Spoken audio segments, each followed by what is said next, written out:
Success story. 8 साल की उम्र में बेचा अखबार, चिड़ियों के बैठने के लिए दीवार पर नहीं लगने दी कांच, ऐसा था मिसाइल मैन का सफर। APJ Abdul Kalam. Success story. पूर्व राष्ट्रपति एपीजे अब्दुल कलाम एक महान वैज्ञानिक, प्रेरणादायक नेता तो थे ही, एक व्यक्ति के तौर पर भी लोग उन्हें काफी पसंद करते थे। मिसाइल मैन के नाम से जाने जाने वाले कलाम साहब का पूरी जीवन ही ऐसा रहा जिससे हर कोई प्रेरणा ले सकता है। उनका जीवन खुद में ही एक पाठशाला है, जिसने भी उसका अनुकरण किया वह जरूर सफल होगा। उनके जीवन से हमें ईमानदारी, संयम और परिश्रम की सीख मिलती है। Doctor APJ Abdul Kalam. Success story.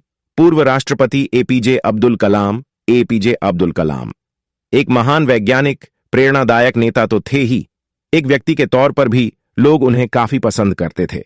Missile man के नाम से जाने जाने वाले कलाम साहब का पूरी जीवन ही ऐसा रहा जिससे हर कोई प्रेरणा ले सकता है। उनका जीवन खुद में ही एक पाठशाला है, जिसने भी उसका अनुकरण किया वह जरूर सफल होगा। उनके जीवन से हमें ईमानदारी, संयम और परिश्रम की सीख मिलती है। उन्होंने जिसके साथ भी काम किया उनके दिल को जीत लिया। दूसरे के लिए इतने प्रेरणादायी कलाम का खुद का जीवन बहुत ही कठिनाई में बीता। बचपन में बेचा अखबार। एपीजे अब्दुल कलाम का जन्म तमिलनाडु के रामेश्वरम शहर के एक छोटे से गांव धनुषकोडी में एक बहुत ही गरीब परिवार में हुआ था। उनके पिता एक छोटी सी नाव चलाया करते थे, जिससे उनके परिवार का गुजर बसर हो सके। उनके घर में कोई भी पढ़ रहा लिखा नहीं था, लेकिन उन्हें बचपन से ही पढ़ाई लिखाई का बहुत शौक था।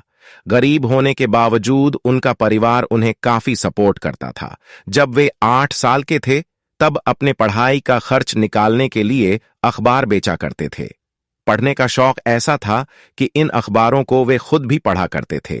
वैज्ञानिक बनने के पीछे की घटना कलाम के एरोस्पेस टेक्नोलॉजी में आने के पीछे उनके 5वीं क्लास के टीचर सुब्रमण्यम अय्यर हैं।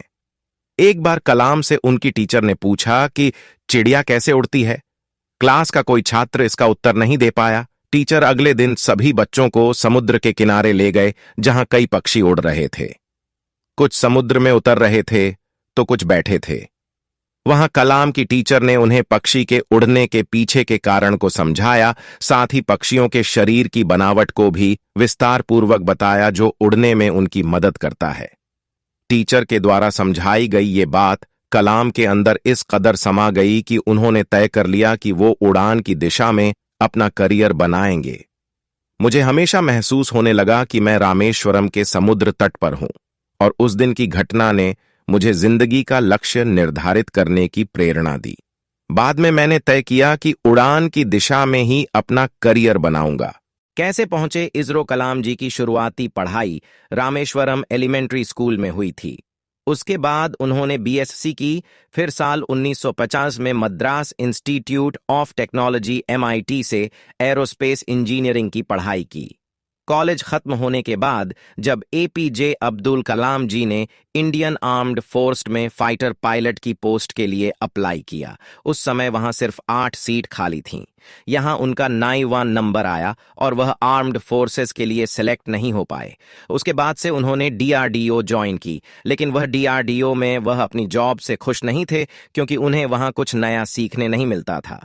तभी उनकी मुलाकात इसरो के फाउंडर विक्रम साराभाई जी से हुई। उनको एपीजे अब्दुल कलाम जी की मेहनत और हर वक्त कुछ नया सीखने की चाह बहुत पसंद आई। उसके बाद कलाम का ट्रांसफर DRDO से इसरो में हुआ। पक्षियों से खास लगाव एक बार defence research and development organisation DRDO में उनकी टीम बिल्डिंग की सुरक्षा को लेकर चर्चा कर रही थी। टीम ने सुझाव दिया कि बिल्डिंग की दीवार पर कांच के टुकड़े लगा देने चाहिए, लेकिन डॉ कलाम ने टीम के इस सुझाव को ठुकरा दिया और कहा कि अगर हम ऐसा करेंगे तो इस दीवार पर पक्षी नहीं बैठे सकेंगे। कलाम के सम्मान, देश और समाज के लिए किए गए कार्यों के लिए डॉ कलाम को अनेक पुरस्कार से सम्मानित किया गया। लगभग 40 विश्वविद्यालयों ने उन्हें मानद डॉक्टरेट की उपाधि दी और भारत सरकार ने उन्हें पद्म भूषण, पद्म विभूषण और भारत के सबसे बड़े नागरिक सम्मान भारत रत्न से सम्मानित किया गया।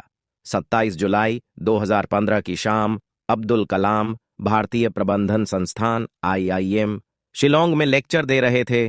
तब उन्हें दिल का दौरा पड़ा और वे बेहोश होकर गिर पड़े, जहां उनकी मृत्यु हो गई।